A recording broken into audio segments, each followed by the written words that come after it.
All right, hope we're all doing well today. We got a video talking about discontinued cases, which continue to dominate in the CS2 market.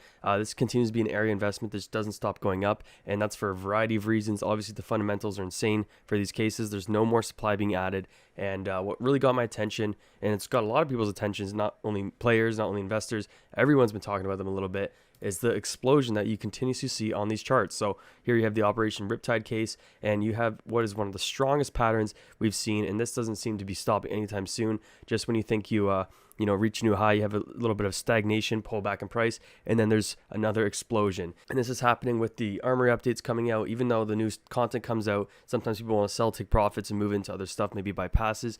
We're still seeing a very strong trend here, and I've been personally slowly buying into these older and discontinued cases.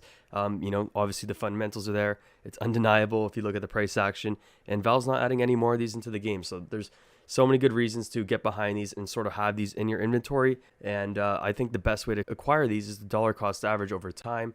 And basically these 6 cases here are your discontinued, and they're all following a very, very similar trend. And we've seen a lot of money and manipulation going on the mid to high tier play skins, knives, gloves, all that stuff. You want to talk about China, you want to talk about groups pump and dumping and stuff.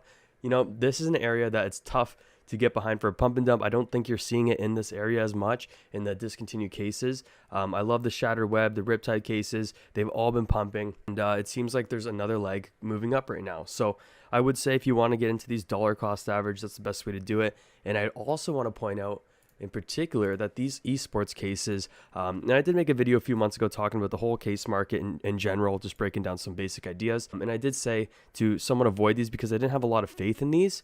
But I do think that when you look at the Esports 2013 case, which has exploded in price, I mean, you just doubled in price from $52 a case to over 100 now for the most part. I think that some of this price action is going to continue on these as well, and I think that these have a ton of room to run still. I'm talking about the green and blue esports cases, so keep an eye on those. I know people ask this question all the time. They're like, oh, I got $500. What should I do? Should I buy something? What do I buy with this money? When you have like $500, obviously it's a good amount of money, but you're not going to get a top tier play skin. You're not going to get a top tier knife. You might find some like low key gloves that might do well. So that's another area you could probably look at if you're in that situation. But I would even say, buying into these cases, you might see the best returns in the long run. You might see the quickest returns over that time because $500 can go a long way if you're buying into these, spread into them. And I think the highest return on investments might be seen in these discontinued cases. And obviously that's because the fundamentals are there, and there's a lot of good reasons to get behind them. Now, on top of this, there's many creators like Sparkles who like to dabble into opening these every so often. So I know he'll go buy like a bunch of these esports cases, bust them open for a video, and it makes for a fun video. People love to see that, but it also makes it more bullish because it brings attention to these cases. People see, oh my god, like the YouTuber guy is opening these, and then you have people that want to buy because they know the YouTubers opening them. There's a diminishing supply, so many different reasons, and a lot of these are like novelty items now. A lot of people just want to have them in the inventory. They know the trajectory is going upwards. They know there's a diminishing supply, so there's a lot of good reasons to kind of be buying into these. The other thing you could talk about is like the original Pokemon cards. I know this is a connection or an example people use often. I've seen other YouTubers talk about it too.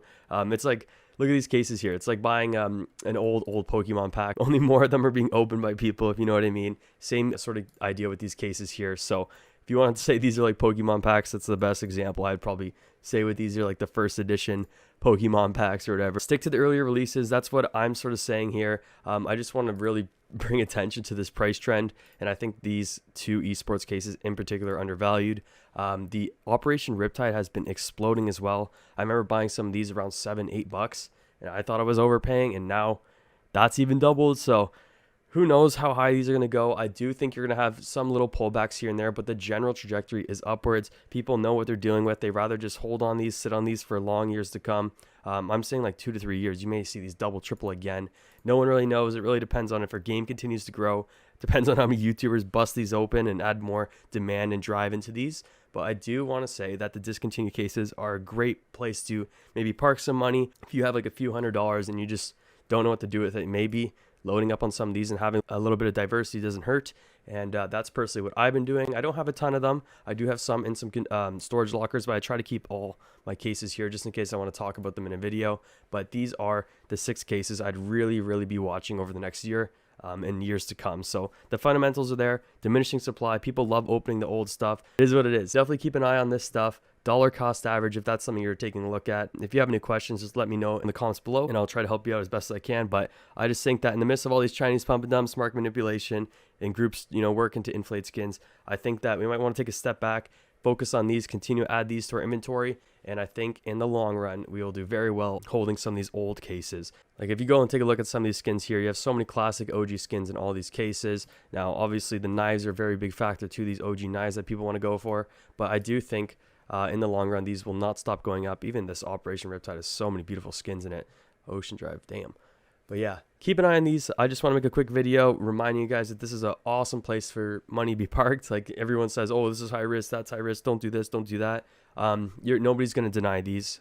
I'll be honest, nobody's going to deny discontinued cases. So keep an eye on them if it's something you thought about. Maybe you have a few $100s on the side and you're like, yeah, I want to park it somewhere. I want to put it into this game.